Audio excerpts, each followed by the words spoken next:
세계가 발칵 뒤집혔습니다. 미군의 지시를 따르던 일본과 태국의 유조선이 이란에게 피격당했기 때문입니다. 이란의 호르무즈 해협 전면 봉쇄가 시작됐지만 아무런 대책도 준비하지 못한 미국, 결국 미 해군은 항모 전단의 손실을 우려해 유조선들의 호위를 포기했고 절대 움직이지 말라 라는 지시만 반복할 뿐이었죠. 하지만 정박 지시를 따른 선박들이 고정 표적이 되어 처참히 불타기 시작했고 미사일이 쏟아지는 불바다 속에서 죄 없는 선원들은 마음의 준비를 하기 시작했죠. 하지만 바로 그때 대한민국이 움직이기 시작했습니다. 한국 유조선이 전속력으로 앞장서기 시작했고 정박하던 다른 배들이 꼬리를 물어 탈출하기 시작한 겁니다. 그 결과 단 15분 만에 해협을 관통하는 데 성공했고 전 세계 해운 전문가들은 경악을 금치 못했습니다. 도대체 무슨 일이 벌어진 걸까요? 미국마저 포기한 순간 홀로 돌파해낸 대한민국, 지금 시작합니다. 이틀 전 호르무즈 해협에서 있을 수 없는 일이 벌어졌습니다. 미 해군이 공식적으로 통항 불가를 선언한 바다를 한국 유조선 26척이 무단으로 뚫어버렸어요. 이란 혁명수비대의 미사일 사거리 한복판을 말입니다.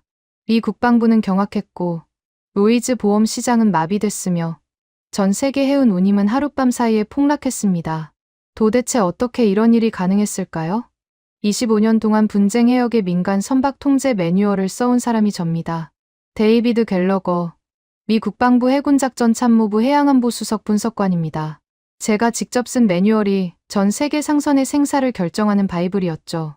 단 한 번도 의심한 적 없었습니다. 위성 데이터와 미 해군의 억지력이 있는 한, 이 바다에서 우리가 허락하지 않은 항해는 불가능하다고 확신했어요. 그런데 그 확신이 산산조각 나는 데는 정확히 3일이 걸렸습니다. 아니, 솔직히 말하면 첫날 밤에 이미 부서지기 시작했어요. 이란이 해협 봉쇄를 선언한 그 새벽, 제 매뉴얼을 충실히 따른 일본 화물선이 페르시아만 한가운데서 불덩이가 됐거든요. 엔진을 끄고 정박하라는 건 제 지시였습니다. 그 배를 고정 표적으로 만든 것도 결국 저였어요. 위성 화면 속에서 철판이 녹아내리는 걸 보면서 저는 25년 경력이 한순간에 살인 도구가 됐다는 사실을 받아들여야 했습니다. 처음부터 이야기하겠습니다. 그날 새벽 4시 펜타곤 지하 상황실로 비상 호출이 떨어졌어요. 이란 혁명수비대 사령관이 국영방송에 출연해 호르무즈 해협의 전면 봉쇄를 선포한 겁니다. 해협을 통과하는 모든 선박을 무차별 공격하겠다는 통보였어요. 저는 제복 단추를 채우면서도 크게 걱정하지 않았습니다. 이런 위협은 처음이 아니었거든요. 25년간 비슷한 상황을 수십 번 겪었고 매번 같은 방법으로 해결했습니다.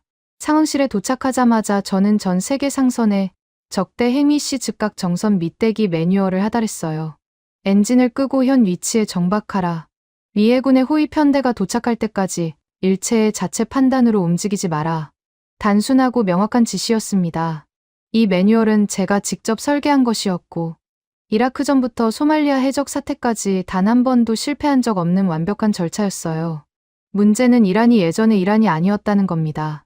명분 없는 위협이 아니라 진짜로 방아쇠를 당길 준비가 돼 있었어요. 봉쇄 선포 2시간 만에 첫 번째 공격이 시작됐습니다. 페르시아만 중앙해역에 정박해 있던 일본 쇼센미스의 라인 소속 화물선이었어요. 제 매뉴얼대로 엔진을 끄고 닻을 내린 채 얌전히 대기하고 있던 배였습니다. 이란 자폭 드론 4대가 동시에 강화했어요. 30만 톤짜리 거대한 철덩어리가 꼼짝도 못한 채 맞았습니다. 엔진이 꺼져 있으니 회피 기동은 애초에 불가능했죠. 위성 화면에 화염이 치솟았어요. 갑판 위 컨테이너들이 도미노처럼 쓰러지면서 검은 연기가 수직으로 솟았습니다. 저는 스크린 앞에서 주먹을 쥐고 있었어요. 손톱이 손바닥을 파고들었지만 아프지 않았습니다. 그 배의 선장이 제 지시를 충실히 따랐다는 사실만이 머릿속을 찔렀어요. 바로 옆 해역에 일본 NYK 라인 소속 에비스호도 정박해 있었습니다. 사토 켄지라는 40년 경력의 베테랑 선장이 지휘하는 30만 톤급 초대형 원유음 반선이었어요. 제 매뉴얼을 똑같이 따르고 있었죠. 자매선이 불타는 걸 불과 2km 거리에서 지켜보고 있었을 겁니다. 상황실에 사토 선장의 무전이 잡혔어요. 목소리가 떨리고 있었습니다. 제발 호위함을 보내달라. 다음은 자기 배 차례라는 걸 안다는 거였어요. 저는 그 무전을 들으면서 중부사령부 레드포드 중장에게 즉각 연결했습니다. 레드포드 중장, 페르시아만의 상선 호위 편대를 즉시 투입해야 합니다. 대답이 돌아오는데 3초가 걸렸어요. 그 3초가 제 인생에서 가장 긴 침묵이었습니다.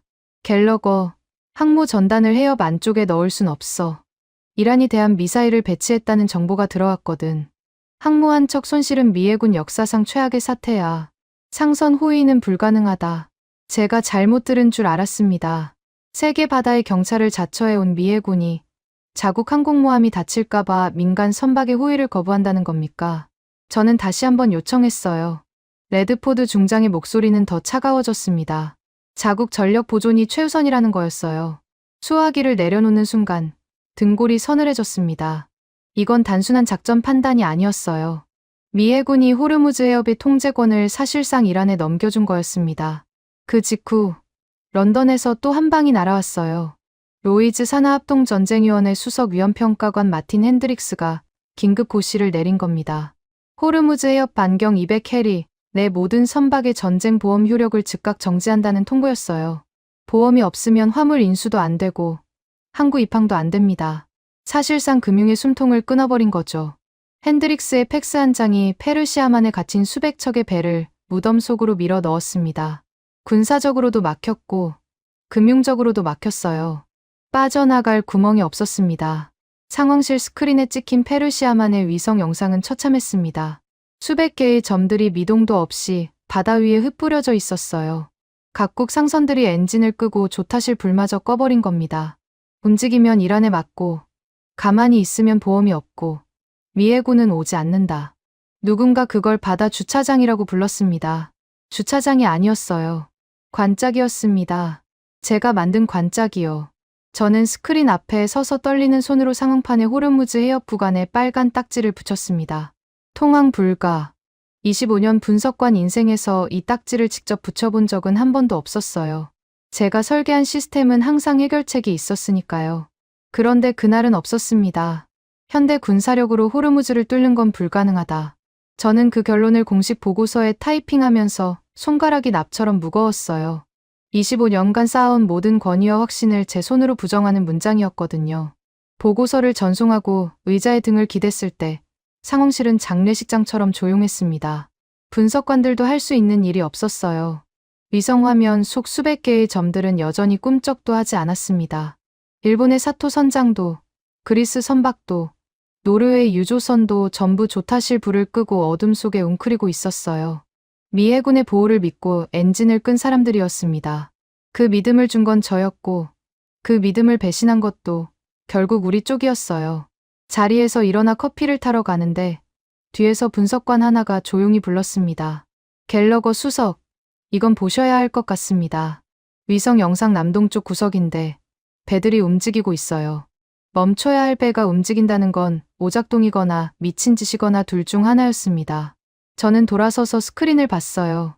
페르시아만 남동쪽 해역, 수백 척이 죽은 듯 엎드려 있는 그 바다 한복판에서 26개의 점이 천천히, 그러나 분명하게 대열을 갖추고 있었습니다. 점의 색깔은 한국 선적을 나타내는 표식이었어요. 저는 눈을 비볐습니다. 대열을 맞추고 있다는 건 단순한 표류가 아니라 의도적인 진영이라는 뜻이었거든요. 전 세계가 숨죽이고 있는 바다에서 그 배들만 엔진을 예열하고 있었습니다. 이란 미사일의 사거리 한가운데를 향해서요. 커피잔을 놓는 손이 미세하게 흔들렸습니다. 저는 그 순간에도 확신했어요. 저건 자살행위라고. 미 해군도 포기한 바다를 낡은 유조선 따위가 뚫을 수 있을 리 없다고. 하지만 스크린 속 26개의 점은 멈추지 않았습니다. 제 25년의 확신 따위에는 관심도 없다는 듯이요. 26개의 점이 움직이기 시작한 건 봉쇄 선포 12시간째였습니다. 저는 상황실 의자에서 일어나 스크린 바로 앞까지 걸어갔어요. 위성 영상을 최대 배율로 확대하자 점들의 정체가 드러났습니다. 한국 국적 초대형 유조선 25척, 그리고 그 맨 앞에 대한민국 해군 구축함 한 척이었어요. 청해부대 소속 최영함이라는 배였습니다. 저는 처음에 내 눈을 의심했어요. 유조선이 25척이라는 건 상선단이라는 뜻이고 군함이 앞장섰다는 건 호위 편대라는 뜻이었거든요. 그런데 호위함이 단 한 척이라니. 미 해군의 항모 전단도 못 들어가는 바다에 구축함 하나를 방패? 차마 유조선 25척을 끌고 간다는 겁니까? 저거 진짜 들어가려는 건가? 옆에 있던 분석관이 혼잣말처럼 내뱉었습니다. 저도 같은 생각이었어요. 아니, 솔직히 말하면 그보다 더 단정적이었습니다. 미쳤다고 생각했어요. 미 해군 전체가 포기한 해역의 노후 유조선들과 구축함, 한 척으로 진입하겠다는 발상 자체가 군사적 상식 밖이었거든요. 다국적 연합함대를 편성해 달라고 요청하는 게 정상적인 수순이었습니다. 그런데 한국은 아무것도 요청하지 않았어요. 조용히 배를 모으고 조용히 대열을 갖추고 있었습니다. 마치 우리가 없어도 상관없다는 듯이요. 상황실에 국제통신 감청 로그가 올라왔습니다. 대한민국 해양수산부에서 독자 돌파 작전 승인서가 발급됐다는 정보였어요. 서명자는 해사안전국장 김재혁이라는 인물이었습니다. 외교적 마찰 경고가 쏟아졌을 텐데 그걸 전부 무시하고 도장을 찍어버린 겁니다. 저는 그 로그를 2번 읽었어요. 이해가 안 됐거든요. 한국 정부가 미국과의 외교적 충돌을 감수하면서까지 유조선 25척의 단독 돌파를 승인할 이유가 뭐란 말입니까? 거기에 목숨을 걸 만한 대의가 도대체 뭐냐는 거였어요. 그때 공룡 VHF 채널 16에서 익숙한 목소리가 터져 나왔습니다. 런던 해운연합의 올리버 스털링이었어요. 세계 최대 해운연합의 수석 운항감독관이라는 직함을 달고 있었지만 바다 냄새 한번 맡아본 적 없는 금융가 출신이었죠. 스털링은 전 세계 선장들이 듣고 있는 공룡 주파수를 켜놓고 떠들기 시작했습니다. 지금 한국 애들이 뭘 하고 있는지 다들 보고 계시죠? 아시아의 고철 덩어리들이 자살행위를 하고 있습니다. 전속력으로 달리다 암초에 받거나 이란 미사일에 맞아 산산조각 날 겁니다.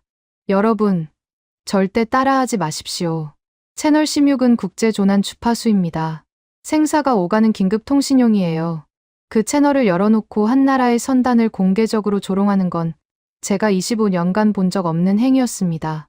그런데 아무도 스털링을 제지하지 않았어요. 오히려 유럽 선장 몇몇이 동조하는 무전을 보냈습니다. 저도 솔직히 그 순간에는 스털링의 판단이 틀리지 않았다고 생각했어요. 군사적으로 성공할 가능성이 제로에 가까웠으니까요. 같은 시각, 일본 에비스오의 사토 선장이 한국 선단의 지휘선에 직접 무전을 쳤습니다. 감청 로그가 실시간으로 상황실에 떴어요. 사토 선장의 목소리는 갈라져 있었습니다. 불과 몇 시간 전 자매선이 불타는 걸 코앞에서 본 사람의 목소리였죠. 강 선장, 제발 들으십시오. 미군의 지시를 따라야 합니다. 움직이면 죽어요. 우리 배가 어떻게 됐는지 봤잖습니까? 엔진을 끄십시오. 상대는 한국 유조선 K프론티어의 강동환이라는 선장이었어요. 25년간 수많은 선장들의 이름을 접했지만 이 이름은 그날 처음 들었습니다. 감청 로그에 강 선장의 응답은 기록되지 않았어요. 무전에 답하지 않은 겁니다. 사토 선장의 애원을 듣고도 침묵으로 일축했다는 뜻이었죠. 저는 그 침묵이 무모한 고집인지 아니면 이미 결심이 끝난 사람의 여유인지 분간할 수 없었습니다. 런던에서 2번째 타격이 날아왔어요. 핸드릭스가 한국 선단의 조타실로 직접 팩스를 쏜 겁니다. 내용은 간결했습니다. 출항 즉시 전 선박의 전쟁 보험을 강제 말소하겠다. 보험 없이 해협에 진입하면 국제해운협약 위반으로 선장 개인에게 형사 책임을 묻겠다. 펜타곤 상황실에서 그 팩스 사본을 읽었을 때 저는 이제 끝났다고 생각했어요. 군사적 위협에 금융 제재까지 겹쳤으니 아무리 배짱이 좋아도 멈출 수밖에 없다고 봤습니다. 그런데 위성화면 속 26개의 점은 멈추기는커녕 오히려 더 촘촘하게 대열을 조였어요. 감청팀이 한국 선단 내부 통신을 잡아냈습니다. 강 선장이 전 선단에 엔진 최고 출력 예열을 지시하고 있었어요. 핸드릭스의 팩스가 도착한 지 2분도 안 돼서요. 보험 말소 협박을 받고 엔진 출력을 올리는 선장은 제 25년 경력에서 처음이었습니다. 저는 그제야 뭔가 이상하다는 걸 느꼈어요. 이건 단순한 객기가 아니었습니다. 뭔가 계산이 있는 사람의 행동이었어요. 레드포드 중장에게 다시 연락이 갔습니다. 이번에는 제가 건 게 아니었어요. 중부사령부 쪽에서 먼저 펜타곤에 통보를 해온 겁니다. 레드포드 중장의 메시지는 짧았습니다. 한국해군 소속 청해부대 구축함이 미 해군 통제 구역을 무단 이탈해 한국 유조선단 전방에 배치됐다. 미 해군은 이에 대해 어떠한 호의 지원도 하지 않을 것이며 한국 선단이 격침될 경우 시신 수습을 포함한 모든 구조 활동을 거부한다. 저는 그 메시지를 읽고 잠시 아무 생각도 할 수 없었습니다. 시체도 안 건져주겠다는 거였어요. 공해상에서 조난 선박 구조는 국제법상 의무입니다. 그걸 공식적으로 거부한다는 건 한국 선단을 완전히 버리겠다는 선언이었죠. 레드포드 중장이 이 정도까지 갈 줄은 몰랐습니다. 자국 항모의 안전만 생각하는 보신주의자라는 건 알고 있었지만 동맹국의 배를 대놓고 사지에 내모는 건 차원이 다른 문제였어요. 그런데 이상한 일이 벌어졌습니다. 레드포드의 구조 거부 선언이 한국 선단에 전달됐을 텐데 위성 화면에는 아무런 변화가 없었어요. 속도가 줄지도 않았고 대열이 흐트러지지도 않았습니다. 오히려 청해부대의 최영함이 유조 선단 맨 앞으로 전진 배치를 완료하고 선단 전체의 기동 속도가 미세하게 올라갔어요. 미 해군의 보호 없이, 보험도 없이, 구조 약속도 없이 이란 미사일 사거리 안으로 들어가겠다는 겁니다. 구축함 한 척을 방패 삼아서요. 상황실이 술렁였습니다.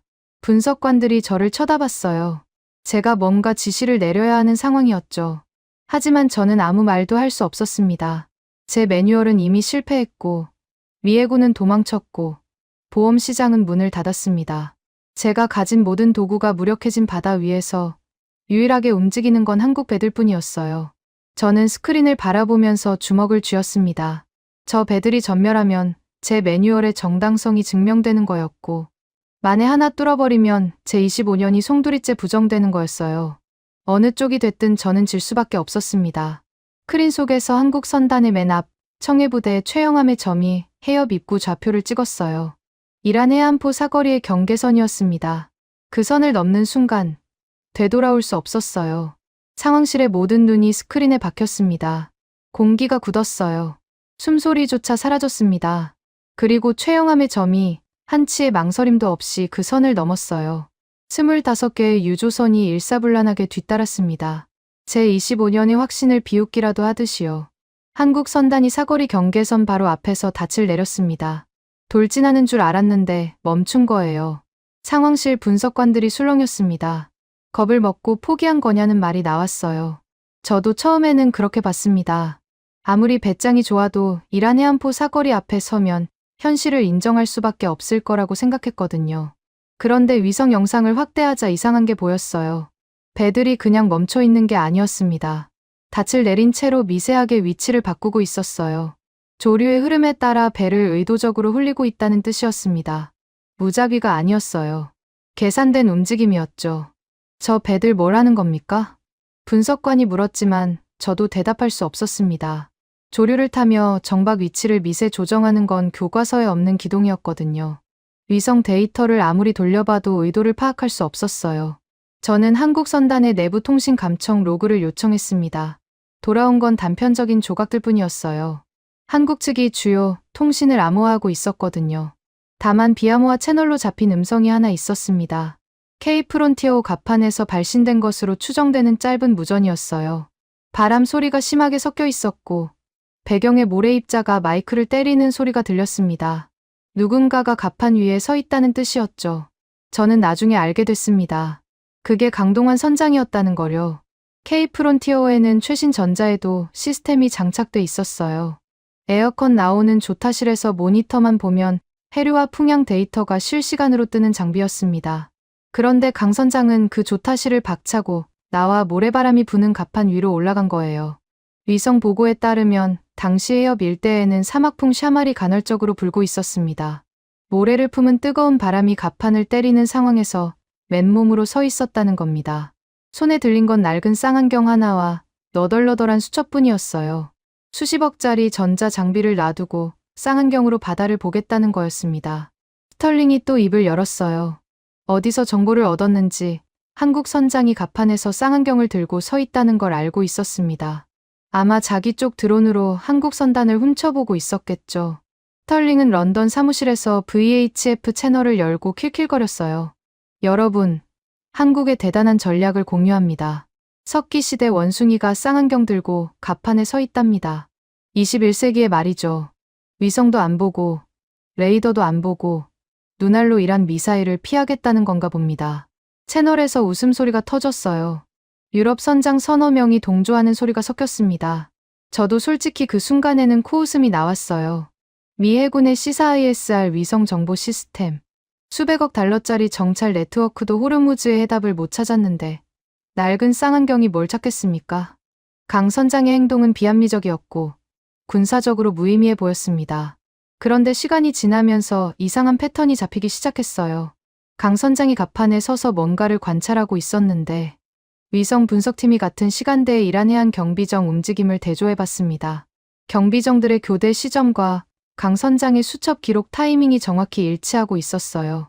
이란 경비정이 교대할 때 발생하는 공백, 레이더 감시가 끊기는 짧은 틈이 있었던 겁니다. 3분이었어요. 고작 3분. 그 미세한 공백을 강 선장은 쌍안경으로 직접 보고 수첩의 시간과 좌표를 기록하고 있었습니다. 하지만 3분으로는 아무것도 할 수 없었어요. 30만 톤짜리 유조선이 3분 만에 미사일 사거리를 벗어나는 건 물리적으로 불가능하니까요. 저는 그래서 강 선장의 관찰을 그저 쓸데없는 집착이라고 판단했습니다. 숫자가 안 맞으니까요. 그때까지 저는 이 사람이 뭘 보고 있었는지 절반밖에 이해하지 못하고 있었어요. 전환점은 사막풍이 강하게 분 시점에 왔습니다. 갤러거 팀의 기상 분석관이 이상한 데이터를 보고했어요. 샤말이 불 때 해수면과 대기의 온도 역전 현상이 발생하는데 이 온도차가 해안 레이더의 전파 경로를 교란한다는 거였습니다. 전파가 수면 위에서 굴절되면서 레이더의 탐지 범위에 사각지대가 생긴다는 분석이었어요. 이건 우리 쪽 데이터로도 확인되는 현상이었습니다. 다만 지금까지 아무도 이걸 전술적으로 활용할 생각을 하지 않았을 뿐이에요. 저는 그 보고서를 받아들고 한참을 들여다봤습니다.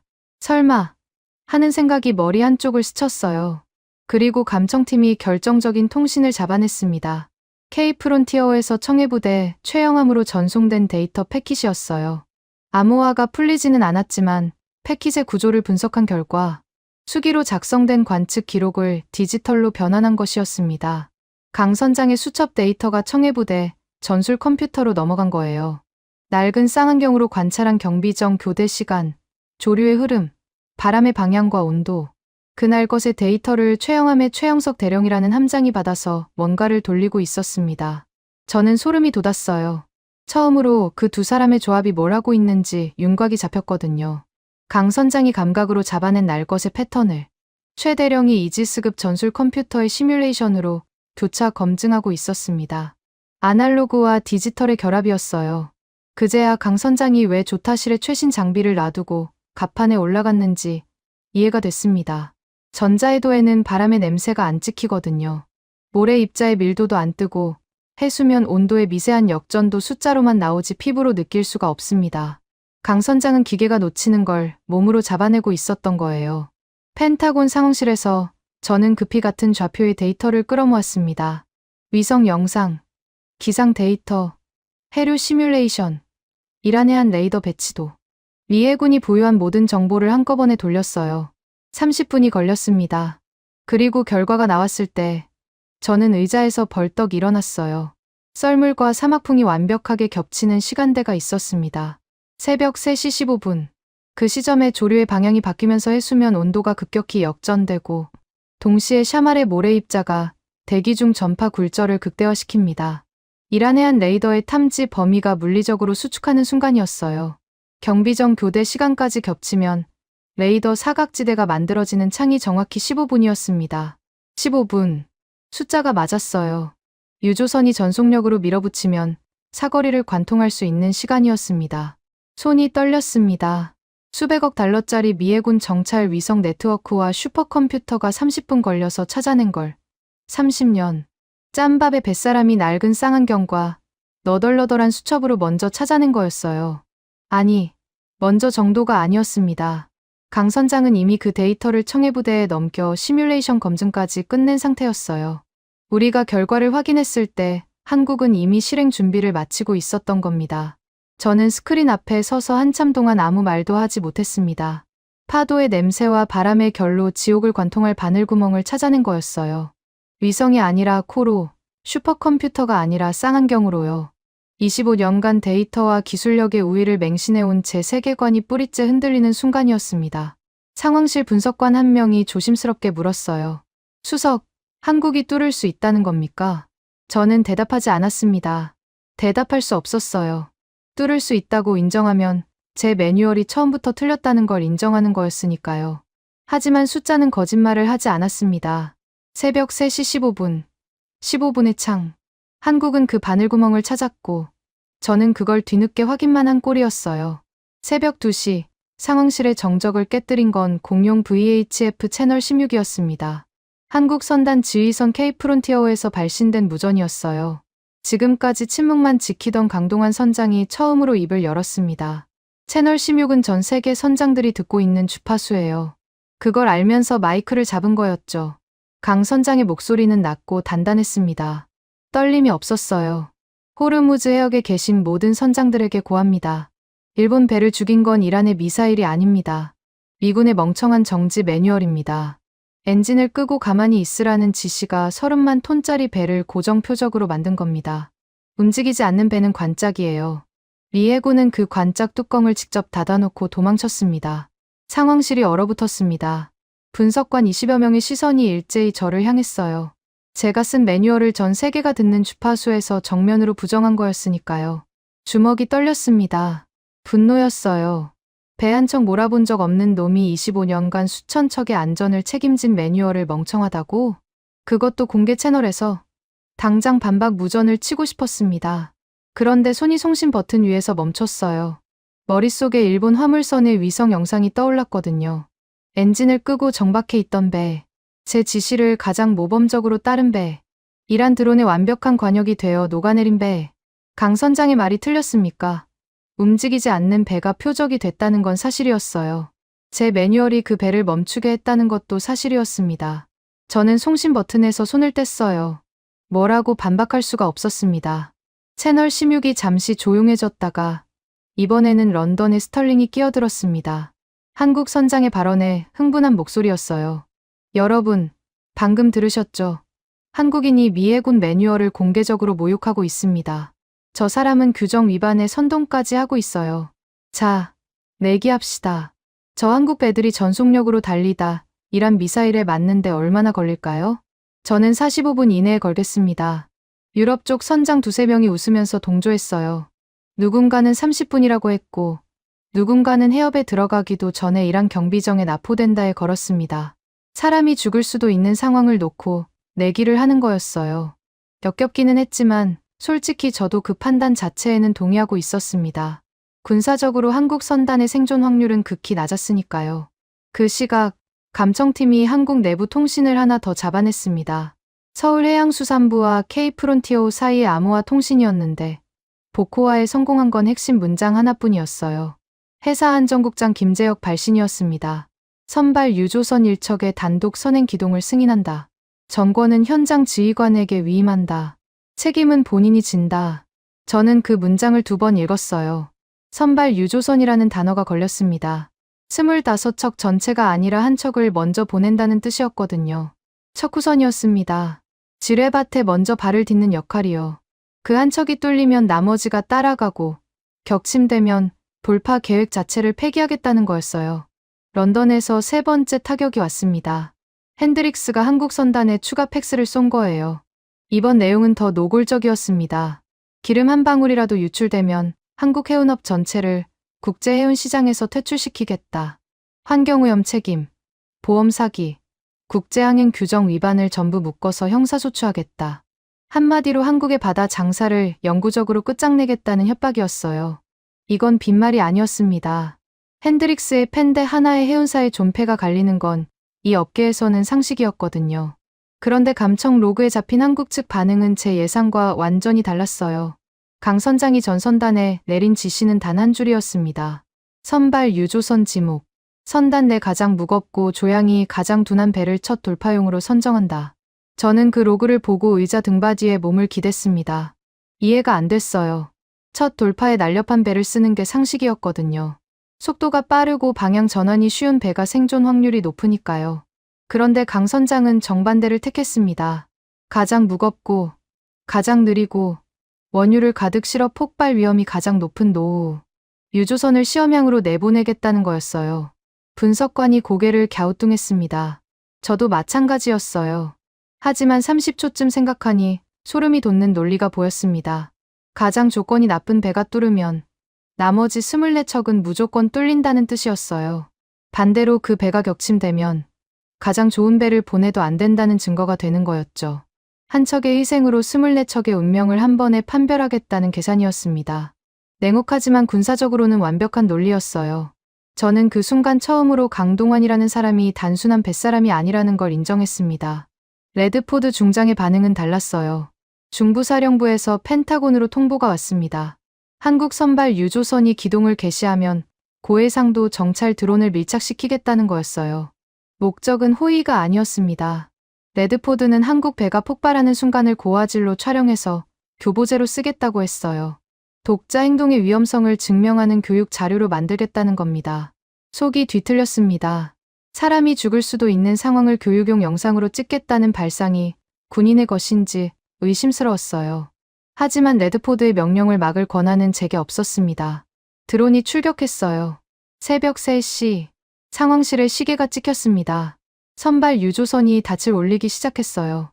위성 영상에서 그 배의 점이 미세하게 떨리더니 천천히 전진을 시작했습니다. 동시에 감청팀이 K-프론티어 내부 통신을 잡아냈어요. 선발 유조선의 기관장이 엔진 보호 장치를 전부 해제하고 스로틀을 100%에 고정했다는 보고였습니다.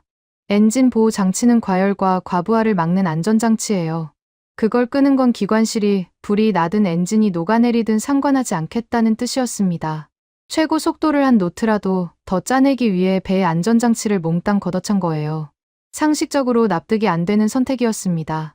위험 해역을 통과할 때는 속도를 줄이고 레이더를 최대로 가동하면서 살금살금 빠져나가는 게 규범이거든요. 그런데 한국은 정반대였어요. 안전장치를 끄고 엔진을 한계치까지 밀어붙여 전속력으로 돌진하는 전략이었습니다. 숨어가는 게 아니라 뛰어가는 거였어요. 이란 미사일의 조준 시간보다 빠르게 사거리를 관통하겠다는 발상이었죠. 미쳤다는 말이 절로 나왔습니다. 3시 15분, 정각에 백고동이 울렸어요. 상황실의 스피커로 그 소리가 잡혔습니다. 길고 낮은 울림이었어요. 위성 영상에서 선발 유조선의 점이 급격하게 가속했습니다. 바닷물을 찢으며 사거리 경계선을 돌파한 거예요. 동시에 레드포드가 밀착시킨 드론 카메라의 실시간 영상이 상황실 보조 스크린에 떴습니다. 어둠 속에서 거대한 유조선이 하얀 포마를 일으키며 질주하고 있었어요. 그 속도가 비정상적이었습니다. 30만 톤짜리 배가 낼 수 있는 속도가 아니었어요. 엔진 보호 장치를 해제하고 스로틀을 한계 너머로 밀어붙인 결과가 화면에 찍혔습니다. 저는 숨을 멈추고 드론 영상과 위성 영상을 번갈아 봤습니다. 선발 유조선이 이란 해안포 사거리 정중앙으로 진입하는 순간이었어요. 위성 화면 한쪽에서 이란 해안포 기지의 레이더 신호가 활성화됐습니다. 붉은 빛이 번쩍이며 조준을 시작한 거예요. 이란이 알아챈 겁니다. 상황실의 공기가 굳었습니다. 아무도 말하지 않았어요. 숨소리조차 사라졌습니다. 20여 명의 눈이 2개의 스크린에 박혀 있었어요. 하나는 전속력으로 어둠을 가르는 유조선, 다른 하나는 그 유조선을 향해 조준선을 좁혀오는 이란 레이더의 붉은 원. 2개의 점이 겹치는 순간이 다가오고 있었습니다. 제 손바닥이 땀으로 젖어 있었어요. 25년간 스크린 앞에서 수백 번의 위기를 지켜봤지만 이렇게 주먹을 쥐어본 적은 한 번도 없었습니다. 이란 레이더의 조준원이 선발 유조선 위로 좁혀지고 있었습니다. 상황실 보조 스크린에 뜬 드론 영상 속에서 유조선, 조타실의 미사일 로곤 경보등이 붉게 전멸하는 게 보였어요. 찢어지는 듯한 경보음이 조타실 안을 가득 채우고 있을 거였습니다. 저는 마이크를 움켜쥐었어요. 몸이 먼저 반응했습니다. 한국 선박, 당장 배를 돌려라. 즉시 회도해서 사거리를 이탈해라. 제 목소리가 상황실 천장에 부딪혀 울렸습니다. 공용 주파수로 송신한 건 아니었어요. 혼자 소리친 거였습니다. 보내봤자 듣지도 않을 거라는 걸 알면서도 입이 먼저 열린 거예요. 분석관 하나가 고개를 돌려 저를 봤습니다. 아무 말도 하지 않았어요. 위성 화면에서 선발 유조선의 점은 속도를 줄이기는커녕 더 빨라지고 있었습니다. 로곤 경보가 울리는데 가속을 하는 배를 저는 25년간 한 번도 본 적이 없었어요. 감청팀이 잡아낸 내부 통신에 따르면 K-프론티어의 강 선장이 선발 유조선 조타수에게 직접 지시를 내리고 있었습니다. 회피 기동을 하지 마라. 조타를 고정하고 조류의 배를 맡겨라. 저는 그 로그를 읽고 귀를 의심했어요. 미사일이 조준되고 있는데 회피 기동을 포기하라는 지시였거든요. 군사 교범상으로는 자살 명령이었습니다. 로곤 경보가 울리면 즉각 지그재그 회피 기동에 들어가는 게 상식이에요. 그런데 강 선장은 정반대를 시켰어요. 방향타를 놓고 배를 조류에 실어라. 3초 뒤에 위성 영상에서 이해할 수 없는 일이 벌어졌습니다. 선발 유조선의 점이 직선 궤도에서 미세하게 벗어나기 시작한 거예요. 조타수가 방향타를 조작한 게 아니었어요. 조류였습니다. 사막풍 샤말이 만들어낸 썰물 조류가 유조선의 거대한 선체를 옆으로 밀어내고 있었어요. 배가 스스로 미끄러지듯 항로를 틀었습니다. 제 눈앞에서 30만 톤짜리 유조선이 마치 서퍼가 파도를 타듯 조류 위에 올라탄 거였어요. 동시에 위성 화면에 일한 레이더 조준원이 흔들렸습니다. 유조선의 위치가 레이더 예측 경로에서 벗어나기 시작한 거예요. 온도 역전 현상이 전파를 굴절시키는 데다 배 자체가 조류를 타고 예측 불가능한 방향으로 흘러가니까 레이더의 조준 해상도가 흐려지고 있었습니다. 강 선장이 새벽 3시 15분을 택한 이유가 그제야 완벽하게 맞아떨어졌어요. 썰물 조류와 사막풍과 온도 역전, 세 가지가 동시에 겹치는 그 15분 동안 레이더가 물리적으로 정확한 조준을 할 수 없는 거였습니다. 이란 해안포가 불을 뿜었어요. 위성 영상에 섬광이 번쩍였습니다. 상황실 전체가 숨을 삼켰어요. 저는 눈을 감았다 떴습니다. 화면을 똑바로 볼 수가 없었어요. 3초가 영원처럼 느껴졌습니다. 포탄이 바다에 떨어졌어요. 하얀 물기둥이 솟았습니다. 유조선 꽁무니 뒤쪽이었어요. 빗나간 겁니다. 무서운 속도로 질주하는 유조선의 뒤편. 이미 지나간 빈 바다만 때린 거였어요. 두 번째 포탄도 마찬가지였습니다. 세 번째도요. 유조선은 이미 레이더 조준이 따라잡을 수 없는 속도와 궤도로 사거리를 관통하고 있었어요. 제 다리에서 힘이 빠져나가는 게 느껴졌습니다. 의자를 더듬어 앉았어요. 이건 요행이 아니었습니다. 조류의 타이밍, 사막풍의 세기, 레이더 굴절의 각도, 엔진 출력의 극대화, 전부 계산된 거였어요. 강 선장이 갑판에서 쌍안경으로 관찰하고 수첩에 적어 넣은 그 데이터들이 정확히 맞아떨어지고 있었습니다. 스털링이 석기시대 원숭이라고 비웃은 그 쌍안경과 수첩이 수백억 달러짜리 미사일의 코를 납작하게 만들고 있는 거였어요. 상황실의 보조 스크린에는 런던 해운연합 사무실의 라이브 피드가 떠 있었습니다. 레드포드 중장이 밀착시킨 드론 영상을 런던에도 공유하고 있었거든요. 스털링이 화면에 찍혔어요. 들고 있던 커피잔이 바닥에 떨어져 산산조각 나 있었습니다. 입이 벌어진 채 모니터를 응시하고 있었어요. 아까까지 45분 안에 격침된다고 내기를 걸던 사람이었죠. 얼굴에서 혈색이 빠져 있었습니다. 시계를 봤습니다. 3시 27분이었어요. 선발 유조선이 사거리 경계선을 돌파한 지 정확히 12분이 지난 시점이었습니다. 위성 영상에서 유조선의 점이 이란 해안포 사거리의 바깥쪽 경계선에 도달했어요. 사거리를 완전히 벗어나는 순간이었습니다. 상황실에 누군가가 작게 신음소리를 냈어요. 30만 톤짜리 노후 유조선이 엔진 보호 장치를 해제하고 전속력으로 질주해서 이란 미사일 사거리를 관통했습니다. 상처 하나 없이 3시 30분 선발 유조선이 호르무즈 해협 출구를 빠져나왔어요. 드론 영상에 유조선의 백고동 소리가 잡혔습니다. 길고 낮은 울림이었어요. 승리의 신호였습니다. 저는 그 소리를 들으면서 두 손으로 얼굴을 감쌌어요. 뭐라고 표현해야 할지 모르겠었습니다. 안도도 아니었고, 분노도 아니었고, 경탄도 아니었어요. 25년간 제가 쌓아올린 모든 것이 15분 만에 부정됐다는 사실이 가슴팍에 돌처럼 박혔습니다. 페르시아만 전역에서 반응이 터져 나왔어요. 감청팀이 각국 선박의 통신을 실시간으로 올렸습니다. 조타실 불을 끄고 어둠 속에 웅크리고 있던 선원들이 갑판으로 쏟아져 나왔어요. 누군가는 환호했고 누군가는 울었습니다. 일본 에비스호의 사토 선장도 무전을 쳤어요. 목소리가 갈라져 있었지만 감청 로그에 찍힌 단어는 명확했습니다.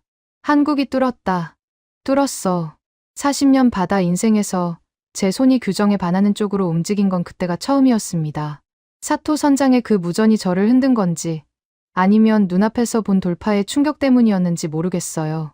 아마 둘 다였을 겁니다. 상황실 분석관 한 명이 조심스럽게 입을 열었어요.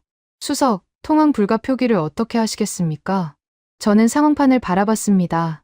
제가 직접 붙인 빨간 딱지가 호르무즈 해협 위에 붙어 있었어요. 통항 불가. 제 25년 경력이 내린 공식 판정이었습니다. 현대 군사력으로 호르무즈를 뚫는 건 불가능하다. 그런데 방금 낡은 유조선 한 척이 그 불가능을 15분 만에 찢어발렸어요. 미 해군의 항모 전단도 못한 걸 엔진 보호 장치를 끈 노후 유조선이 해낸 겁니다. 손이 떨렸습니다. 빨간 딱지를 뜯어내야 한다는 건 알고 있었어요.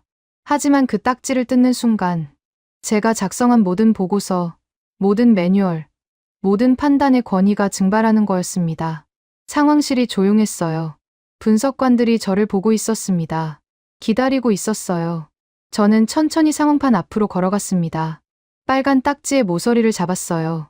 손끝에 힘을 줬습니다. 딱지가 떨어져 나왔어요. 접착제가 뜯기는 작은 소리가 장례식장보다 조용한 상황실에 울렸습니다. 한국이 해협을 뚫었다. 통항 불가 판정을 철회한다. 제 목소리가 갈라졌어요.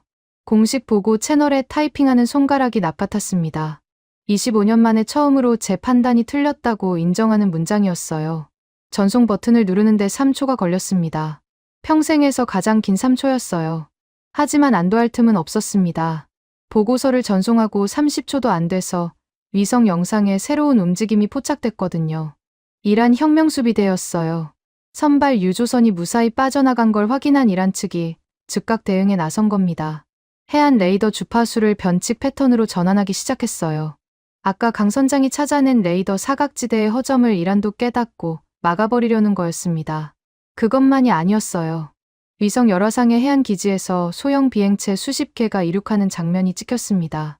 자폭 무인기였어요. 보복 공격을 준비하는 겁니다. 저는 상황판에 새로운 위협 표기를 입력하면서 스크린 한쪽에 떠있는 한국 선단의 점들을 봤어요. 선발 유조선은 무사히 빠져나왔지만 본진 25척은 아직 해협 안쪽에 있었습니다. 이란이 레이더 패턴을 바꾸고 무인기까지 띄우면 첫 번째 돌파 때 먹혔던 조류타기와 사각지대 진입이 2번은 안 통할 수 있었어요. 한국은 한 번 성공한 거지 25번을 더 성공해야 하는 상황이었습니다. 그리고 이란은 이미 그 한 번의 성공을 분석하고 허점을 메우기 시작했어요. 선발 유조선의 백고동 소리가 아직 귓전에 울리고 있었습니다. 승리의 소리였죠. 하지만 저는 알고 있었어요. 진짜 전쟁은 이제부터라는 거요. 이란의 대응은 예상보다 빨랐습니다. 선발 유조선이 해협을 빠져나간 지 4시간 만에 위성 영상이 완전히 달라져 있었어요. 이란 해안 기지 3곳에서 자폭 무인기가 쉴 새 없이 이륙하고 있었습니다. 열화상 카메라에 잡힌 비행체 수가 300을 넘겼어요. 해안포 레이더도 주파수를 변칙 패턴으로 전환한 상태였습니다. 강 선장이 찾아낸 3시 15분의 사각지대. 그 바늘구멍을 이란 측이 완전히 꿰뚫어 본 거예요. 조류와 온도 역전을 이용한 레이더 교란은 2번 다시 안 통할 거였습니다. 거기에 자폭 무인기 수백 대가 해협 상공을 촘촘히 덮어버렸으니 사각지대 자체가 소멸한 셈이었어요. 설상가상이었습니다. 기상 분석팀이 긴급 보고를 올렸어요. 사상 최악 규모의 모래폭풍 샤말이 페르시아만을 향해 남하하고 있었습니다. 예상 도달 시간은 8시간 뒤. 풍속 초당 30m 이상의 모래 농도가 관측 역사상 최고치였어요. 이 폭풍이 해협을 덮치면 가시거리가 제로로 떨어지고 위성 GPS 통신이 완전히 먹통이 됩니다. 레이더만 먹히는 게 아니에요. 위성도 안 되고 무선도 끊기고 육안으로도 한치 앞이 안 보이는 칠흑의 바다가 되는 거예요. 자연이 이란 편을 들어주는 꼴이었습니다. 런던에서 스털링이 즉각 움직였어요. 긴급 기자회견을 열었습니다. 전 세계 해운 전문 기자들 앞에서 스털링은 양복 소매를 걷어붙이고 마이크를 잡았어요. 감청팀이 중계 영상을 상황실에 띄웠습니다. 여러분, 한국의 첫 번째 통과는 소 뒷걸음치다 쥐 잡은 것에 불과합니다. 뽀록이에요. 2번은 절대 통하지 않습니다. 이란이 레이더를 교체했고 무인기 300대가 해협을 덮고 있습니다. 거기에 역대급 모래 폭풍까지 몰려옵니다. 한국 선단이 한 척 더 움직이면 전멸할 겁니다. 이건 예측이 아니라 물리학입니다. 스털링의 말이 틀리지 않았어요. 군사적으로 따지면 그 분석이 정확했습니다. 첫 번째 돌파는 이란의 허를 찔렀기에 성공한 거였어요. 이제 이란은 대비를 마쳤고 거기에 모래폭풍까지 겹치면 한국 선단에게 유리한 조건은 단 하나도 남아있지 않았습니다. 저도 같은 결론이었어요. 본진 25척의 추가 돌파는 군사적으로 불가능하다고 봤습니다. 스털링의 기자회견은 단순한 논평이 아니었어요. 프레이밍이었습니다. 한국의 성공을 운으로 규정하고 추가 시도를 자살행위로 못 박아서 본진의 출항을 여론으로 봉쇄하려는 전략이었죠. 유럽과 미국의 해운업계가 그 프레임에 올라탔어요. 한국 선단이 추가 돌파에 실패하면 해협의 영구 폐쇄가 기정사실이 되고 그렇게 되면 아프리카 희망봉 우회 항모의 운임이 천정부지로 뛰거든요. 서구 해운사들에게는 한국이 실패하는 쪽이 돈이 되는 구조였습니다. 한국의 성공을 운으로 깎아내리는 건 자존심 싸움이 아니라 이해관계였어요. 핸드릭스가 최후의 카드를 꺼냈습니다. 로이즈 합동전쟁위원회 명의로 한국 선단 전체에 긴급 고시를 발송한 거예요. 다음 선박이 움직이면 국제법을 동원해 선박을 압류하겠다. 선장 개인에 대한 형사소추에 더해 한국 해운사의 국제입항 자격을 전면 정지시키겠다. 이건 보험 말소보다 한 단계 위의 협박이었어요. 배를 물리적으로 묶어버리겠다는 거였습니다. 핸드릭스의 권한으로 그게 가능했어요. 자본의 저승사자라는 별명이 괜히 붙은 게 아니었거든요. 레드포드 중장도 최후 통첩을 날렸습니다. 한국 정부의 공식 채널로 전달된 메시지였어요. 모래폭풍이 도달하면 해협 내 모든 구조 작전이 물리적으로 불가능해진다. 한국 선단이 추가 진입을 감행하면 전멸이 확실하다. 지금 즉시 배를 포기하고 선원들만 대피시켜라. 군사적 조언이 아니라 사실상 명령조의 통첩이었어요. 동맹국에 보내는 문서의 어투가 아니었습니다. 감청팀이 서울 쪽 통신을 잡아냈어요. 한국 정치권이 요동치고 있었습니다. 레드포드의 최후 통첩이 청와대에 전달되자마자 외교부와 국방부에서 해양수산부로 전화가 폭주했어요. 미국과의 외교 관계가 파탄나면 어떡할 거냐? 선원 한 명이라도 죽으면 정치적 책임을 물겠다. 당장 작전을 중단하라. 전화 내용이 직접 감청된 건 아니었지만 해양수산부 상황실의 통신 트래픽이 비정상적으로 급증한 건 위성으로도 확인할 수 있었어요. 서울이 흔들리고 있었습니다. 저는 그 순간 한국의 돌파 작전이 끝났다고 판단했어요. 군사적으로 불가능하고 금융적으로 봉쇄당했고 외교적으로 압박받고 자국 정치권마저 등을 돌렸으니까요. 아무리 배짱이 좋아도 이 사면 초과를 뚫을 수는 없다고 봤습니다. 상황실에서도 같은 분위기였어요. 한국이 철수 절차에 들어갈 거라는 게 중론이었습니다. 그런데 감청팀이 서울발 통신을 하나 더 올렸어요. 해양수산부 해사안전국장 김재혁이 발신한 것이었습니다. 복호화된 내용은 짧았어요. 상황실 유선 통신을 전면 차단한다. 이후 모든 결정 권한은 현장 지휘관에게 위임한다. 모든 책임은 본인이 진다. 저는 그 로그를 3번 읽었습니다. 유선 통신을 차단한다는 게 무슨 뜻인지 바로 이해가 됐어요. 전화선을 뽑아버린 겁니다. 정치권의 중단 지시가 전화로 쏟아지니까 아예 전화를 받지 않기로 한 거였어요. 외교부도 청와대도 국방부도 연결이 안 되는 거였습니다. 관료가 이런 결정을 내리면 경력이 끝나는 정도가 아니라 형사처벌까지 각오해야 해요. 김재혁이라는 사람이 자기 목을 내놓은 거였습니다. 분석관이 중얼거렸어요. 미쳤군. 상부 지시를 차단하고 현장에 정권을 줬어. 한국 정부 안에서 쿠데타를 친 거나 마찬가지잖아. 저도 비슷한 생각이었습니다. 그런데 동시에 등골이 서늘해지는 걸 느꼈어요. 이건 포기의 신호가 아니었거든요. 정반대였습니다.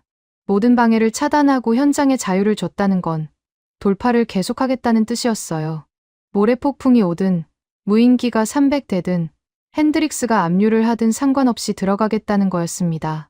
위성 영상을 봤습니다. 한국 선단 본진 25척이 미동도 없이 정박해 있었어요. 여전히 멈춰 있는 것처럼 보였습니다. 하지만 열화상 데이터를 확인하자 엔진의 열 반응이 올라가고 있었어요. 배들이 겉으로는 가만히 있지만 안에서는 엔진을 예열하고 있었습니다. 조용히 출격 준비를 하고 있었던 거예요. 그리고 감청팀이 마지막 통신을 올렸습니다. K-프론티어에서 전선단에 발신된 무전이었어요. 강동환 선장의 목소리였습니다. 무전기 특유의 잡음 너머로 들려온 지시는 간결했어요. 지금부터 무전기를 끈다.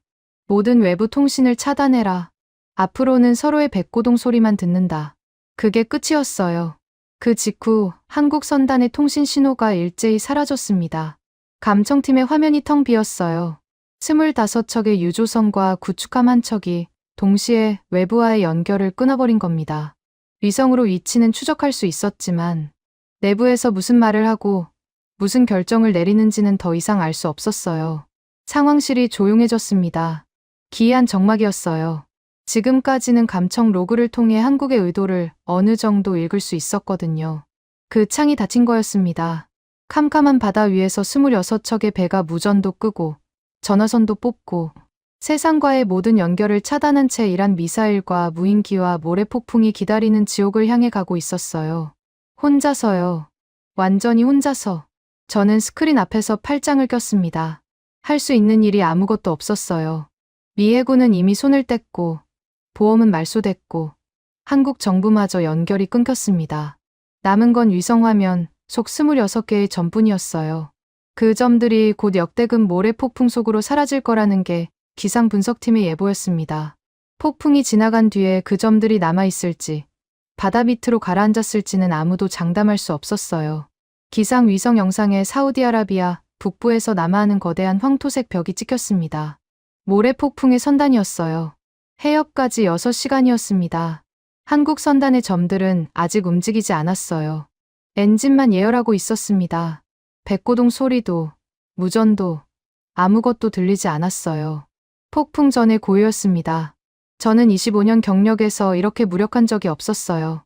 스크린을 바라보는 것 외에는 정말 아무것도 할 수 없었으니까요. 모래폭풍이 해협을 삼켰습니다. 기상 위성 영상에서 페르시아만 전체가 황토색 먼지 아래로 사라졌어요. 가시거리 제로, GPS 통신 두절, 위성 적외선 카메라마저 모래 입자의 밀도에 막혀 해상도가 반토막 났습니다. 상황실 정면 스크린이 뿌옇게 흐려졌어요. 한국 선단의 26개 점이 모래 노이즈 속에서 깜빡거리다가 하나둘 사라지기 시작했습니다. 위성 추적이 끊기는 거였어요. 분석관이 다급하게 주파수를 바꿔봤지만 소용없었습니다. 30분 만에 26개 점이 전부 사라졌어요. 스크린에는 황토색 안개만 남았습니다. 상황실이 먹먹해졌어요. 위성도 안 되고, 무전도 끊겼고, 드론은 폭풍에 회수됐습니다.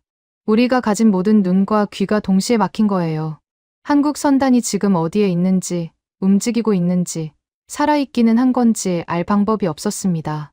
레드포드 중장이 밀착시킨 고해상도, 드론도 폭풍 진입 30분 전에 철수했어요. 30m 이상의 풍속에서 드론을 띄울 수는 없으니까요. 펜타곤의 수백억 달러짜리 정찰 네트워크가 모래 앞에서 무릎을 꿇은 거였습니다. 저는 의자에 앉아서 텅 빈 스크린을 바라봤어요. 25년간 이 자리에서 전 세계 바다를 봐왔습니다. 위성 하나면 지구 반대편의 어선까지 추적할 수 있었어요. 그게 제 힘이었고, 제 권위였고, 제가 매뉴얼을 쓸 수 있었던 근거였습니다. 그런데 지금 이 순간, 저는 장님이었어요. 모래 한 줌이 수백억 달러짜리 시스템을 무력화시킨 거였습니다. 그리고 그 캄캄한 모래 속 어딘가에서 26척의 배가 무전도 끄고, 위성도 없이 이란의 무인기 떼를 향해 가고 있었어요. 레드포드 중장의 반응이 상황실에 전달됐습니다. 중부사령부 통신으로 올라온 짧은 메시지였어요. 예상 시나리오, 한국 선단 전멸, 폭풍 종료 후 잔해 수습 작전 준비에 착수하라. 레드포드는 이미 한국을 포기한 거였습니다. 죽은 사람 건져내는 준비부터 하라는 거였어요. 그 메시지를 읽는 순간 속이 뒤틀렸습니다. 시체도 안 건져주겠다고 한 게 이틀 전인데, 이제는 잔해 수습을 준비하라고요. 한국 배들이 전부 가라앉은 뒤에 파편이나 주워서 실패 사례 보고서를 쓰겠다는 거였어요. 군인의 판단이라기보다는 정치인의 계산이었습니다. 시간이 흘렀어요. 1시간, 2시간. 상황실에는 아무런 정보도 들어오지 않았습니다. 스크린은 여전히 황토색 안개뿐이었고, 감청팀의 화면은 텅 비어 있었어요. 분석관들이 교대로 자리를 지켰지만, 지키는 게 아니라 기다리는 거였습니다. 뭔가가 터지기를, 폭발음이든 구조 신호든 뭐라도 잡히기를요. 저는 자리를 뜨지 못했어요. 커피가 식어도 마시지 않았습니다. 황토색 스크린만 뚫어져라 봤어요. 3시간째 접어들었을 때 위성 적외선 센서에 미세한 열 반응이 잡혔습니다. 해협 중앙부에서요. 분석관이 벌떡 일어났어요. 열 반응의 패턴이 선박 엔진의 것이었습니다. 하나가 아니었어요. 연속적으로 찍혔습니다. 2, 3, 5, 10, 20. 일정한 간격으로 줄지어 나타나는 열점들이었어요. 노이즈가 심해서 정확한 수를 세기 어려웠지만 대열을 유지하고 있다는 건 분명했습니다. 대열이 유지된다는 건 지휘 체계가 살아있다는 뜻이었어요. 움직이고 있습니다. 대열을 유지한 채 해협을 관통하고 있어요. 분석관의 목소리가 떨렸습니다. 저도 떨렸어요. 모래 폭풍 한가운데서요. GPS도 없이, 무전도 없이, 가시거리 제로인 칠흑 속에서 30만 톤짜리 유조선, 25척이 대열을 유지하며 전진하고 있었습니다. 이게 어떻게 가능한 겁니까? 위성 항법 없이 거대한 선단이 대열을 유지하려면 서로의 위치를 실시간으로 알아야 해요. 레이더도 안 되고 무전도 끊긴 상황에서 위치를 공유하는 방법은 하나뿐이었습니다. 눈으로 보는 거예요. 앞에를 직접 보고 따라가는 거였어요. 나중에 들어온 영상과 한국 측 공개 자료를 통해 확인한 바로는 강동환 선장이 전 선단의 전파, 침묵 상태에서의 기동 방식을 지시했다고 합니다. 모든 배는 앞에의 선미등 하나만 보고 쫓아간다. 간격은 50m.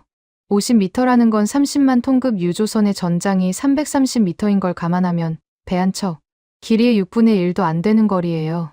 그 간격으로 25척이 일렬로 붙어서 달린다는 건 앞 배가 1초만 늦게 방향을 틀어도 뒤따르는 배가 선미를 들이받는다는 뜻이었습니다. 한 척이라도 이탈하면 연쇄 충돌이 일어나는 거였어요. 첨단 위성 항법 대신 인간의 눈알 하나에 배 25척의 운명을 건 거였습니다. 앞에의 선미등, 폭풍 속 칠흑에서 겨우 보일까 말까 한 그 불빛 하나를 놓치면 끝이에요. 저는 25년간 데이터와 시스템의 힘을 믿어왔습니다. 인간의 감각 따위는 기계의 보조 수단일 뿐이라고 생각했어요.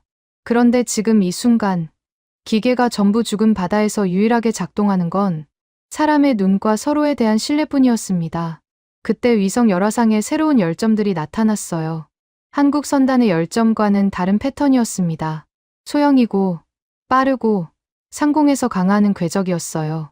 자폭 무인기였습니다. 이란이 폭풍 속에서도 무인기를 날린 거예요. 모래 폭풍 안에서 드론을 운용하는 건 자살에 가까운 도박이지만 이란은 그 도박을 감행했습니다. 열점의 수가 급격히 늘어났어요. 수십 개가 유조선단 한가운데를 향해 강화하고 있었습니다. 상황실에 탄식이 터졌어요. 끝났다는 표정들이었습니다. 가시거리 제로인 폭풍 속에서 무인기 때가 덮치면 요격이 불가능하다는 게 상식이었거든요. 레이더가 모래에 교란되니 방공 미사일의 조준도 안 될 거라고 봤어요. 저도 그렇게 판단했습니다. 한국 구축함 최영함에 탑재된 방공 체계가 뭐든 간에 시야 제로의 레이더, 교란까지 겹치면 요격률이 바닥을 칠 거라고요. 그런데 열화상 영상에서 또 한 번 이해할 수 없는 일이 벌어졌습니다. 강화하던 무인기 열점들이 유조선단에 도달하기 직전 하나씩 사라지기 시작한 거예요. 꺼진 게 아니었어요. 열폭발 후 소멸하는 패턴이었습니다. 요격당한 거였어요. 첫 번째, 두 번째, 세 번째, 숫자가 올라갔습니다. 5, 10, 20. 강화하는 무인기마다 유조선단에 도달하기 전에 터져나갔어요. 예외가 없었습니다. 단 한 대도 대열에 닿지 못했어요. 저는 벌떡 일어나서 스크린 앞으로 갔습니다. 열화상 데이터를 실시간으로 분석하라고 지시했어요. 결과가 나왔습니다. 유조선단 호위 위치에서 발사된 것으로 추정되는 요격, 미사일의 열 궤적이 무인기 소멸 지점과 정확히 일치했어요. 최영함이었습니다. 청해부대 최영석 대령의 구축함이 폭풍 한가운데서 방공 미사일을 연사하고 있었어요. 그것도 100% 명중률로요. 시야 제로, 레이더 교란 환경에서 자폭 무인기를 100% 요격하는 방공 체계라니. 제가 아는 미 해군의 이지스 시스템도 이 조건에서는 70%를 장담하기 어려웠습니다. 분석관이 요격 미사일의 궤적 데이터를 정밀 분석한 결과를 올렸어요. 천국-1이라는 한국산 방공 미사일이었습니다. 이름은 들어본 적 있었어요. 한국이 독자 개발한 중거리 방공 체계라는 정도만 알고 있었습니다. 솔직히 관심을 둔 적이 없었어요. 한국의 방산 기술력을 진지하게 평가해 본 적이 없었거든요. 그런데 그 미사일이 지금 제 눈앞에서 미군 시스템의 한계를 넘어서는 퍼포먼스를 보여주고 있었습니다. 무인기 소멸 로그의 마지막 열점이 사라진 시각을 확인했어요. 강화를 시도한 무인기가 총 몇 대였는지 정확한 집계는 폭풍 때문에 불가능했지만 열화상에 잡힌 것만 40대 이상이었습니다. 40대 이상의 자폭 무인기가 유조선단을 향해 강화했고 단 한 대도 대열에 도달하지 못했어요. 전부 요격됐습니다. 무적이라는 표현이 과장이 아니었어요. 위성 적외선 화면을 다시 봤습니다. 한국 선단의 열점들은 여전히 대열을 유지하며 해협을 관통하고 있었어요. 50m 간격의 초밀착 꼬리물기가 무인기 공격 와중에도 흐트러지지 않았습니다. 대열을 유지하면서 요격전을 동시에 수행하고 있었다는 뜻이었어요. 앞에서는 눈으로 선미등을 쫓고 위에서는 무인기를 쏘아 떨구며 전진하는 거였습니다. 인간의 감각과 기계의 방패가 동시에 돌아가고 있었어요. 그 순간 열화상 화면 맨 뒤쪽에서 새로운 열점 하나가 나타났습니다. 한국 선단의 꼬리에 바짝 붙어 있었어요. 대열에 포함되지 않았던 점이었습니다. 분석관이 데이터를 뽑았어요. 일본 국적 선박이었습니다. NYK 라인 소속 에비스호 사토 켄지 선장의 배였어요. 도쿄 본사의 대기 명령을 어기고 닻을 올린 거였습니다. 30만 톤짜리 거대한 배가 한국 선단맨 뒤에 몰래 붙어서 폭풍속을 함께 달리고 있었어요. 아까까지 미군 지시를 따르라고 애원하던 사람이었습니다. 규정을 한 번도 어긴 적 없는 원칙주의자라고 들었어요. 그 사람이 40년 인생의 원칙을 버리고 한국 배 꼬리에 목숨을 맡긴 겁니다. 저는 사토 선장의 열점을 보면서 할 말을 잃었습니다. 미군의 매뉴얼을 따르라고 소리치던 사람이 그 매뉴얼을 버리고 한국 배를 쫓아간 거였어요. 25년간 제가 만든 규정을 가장 충실히 따랐던 일본의 베테랑 선장이 제 규정 대신 한국 선장의 선미등을 택한 거였습니다. 등골이 서늘했어요. 분노가 아니었습니다. 수치였어요. 현장에서 목숨을 건 사람이 내린 판단이 무엇인지, 그리고 그 판단이 제 25년을 어떻게 평가하고 있는지 명확히 보였으니까요. 폭풍은 4시간을 더 끌었습니다. 상황실에서 할 수 있는 일은 열화상 화면에 깜빡이는 점들을 세는 것뿐이었어요. 26개, 한국 25에 일본 하나. 폭풍이 거세질 때마다 점 몇 개가 노이즈에 묻혀 사라졌다가 잠시 뒤 다시 나타나기를 반복했습니다. 점 하나가 사라질 때마다 심장이 조여왔어요. 다시 나타나면 숨을 내쉬었습니다. 25년간 위성화면 앞에서 수천 척의 배를 추적했지만 이렇게 점 하나에 일희일비한 적은 단 한 번도 없었습니다. 제가 언제부터 이 배들이 살아남기를 바라고 있었는지 스스로도 알 수 없었어요. 새벽 7시를 지났을 때 기상 위성 영상의 변화가 시작됐어요. 폭풍의 남쪽 가장자리가 옅어지고 있었습니다. 바람의 세기가 초당 30m에서 20m로 다시 10m로 떨어졌어요. 황토색 안개 아래로 바다가 조금씩 드러나기 시작했습니다. 위성광학 카메라의 해상도가 천천히 돌아왔어요. 분석관들이 자리에서 일어나 스크린 앞으로 모였습니다.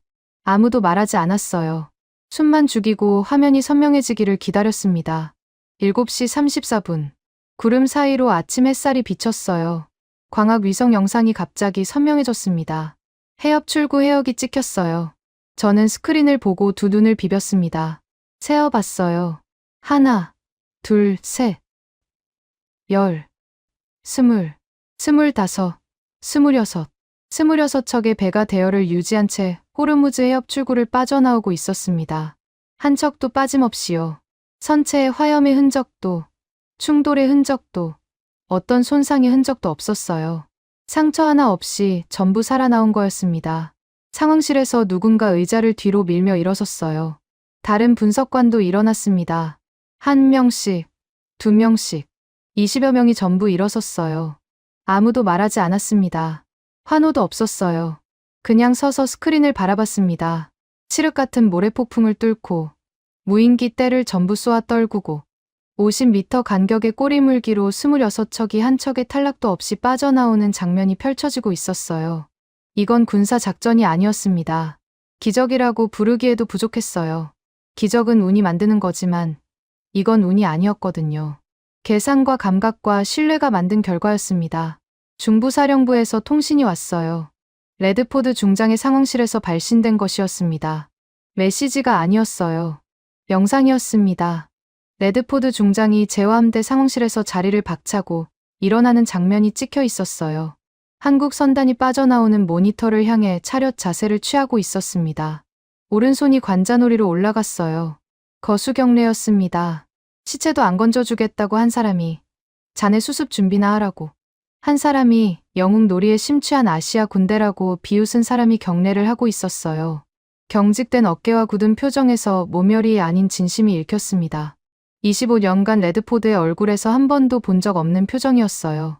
저는 그 영상을 보고 천천히 고개를 돌렸습니다. 상황실 벽에 걸린 미해군 깃발이 눈에 들어왔어요. 전 세계 바다의 질서를 수호한다는 표어가 깃발 아래 새겨져 있었죠. 그 표어가 이렇게 공허하게 느껴진 적은 처음이었습니다. 우리가 도망친 바다를 한국이 뚫었어요. 우리가 불가능하다고 선언한 해협을 낡은 유조선들이 관통했어요.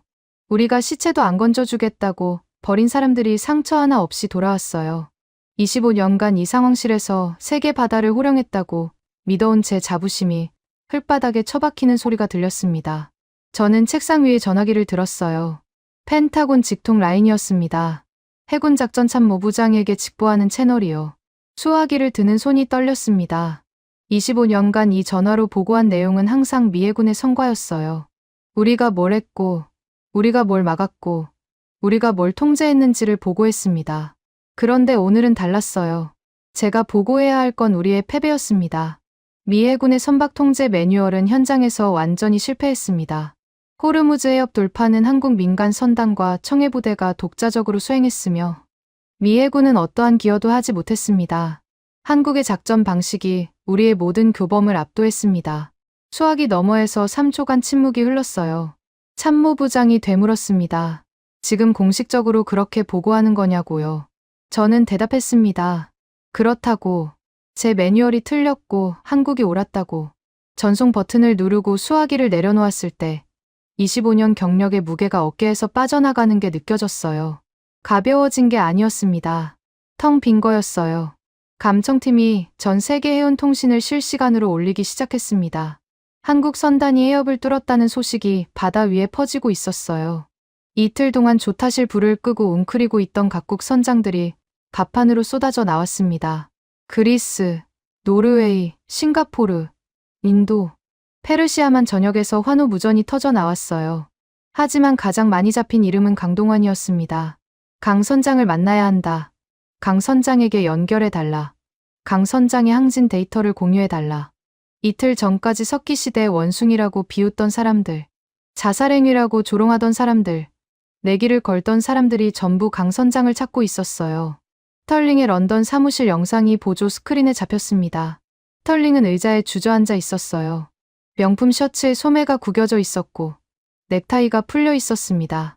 모니터에는 폭풍을 뚫고 나오는 한국 선단의 열화상 영상이 정지 화면으로 떠 있었어요.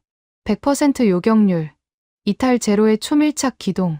스털링이 석기시대 원숭이라고 부른 사람들의 작품이었습니다. 스털링의 다리에서 힘이 빠져 있었어요. 자기가 뭘 본 건지 아직 소화하지 못한 얼굴이었습니다. 저는 상황실 의자에 깊이 몸을 묻었어요. 스크린에는 아침 햇살을 받으며 대열을 유지한 채 항구를 향해 가는 26척의 배가 찍혀 있었습니다. 선두의 최영암부터 맨 뒤에 일본 에비스호까지 한 줄로 이어진 점들이 바다 위에 긴 선을 그리고 있었어요.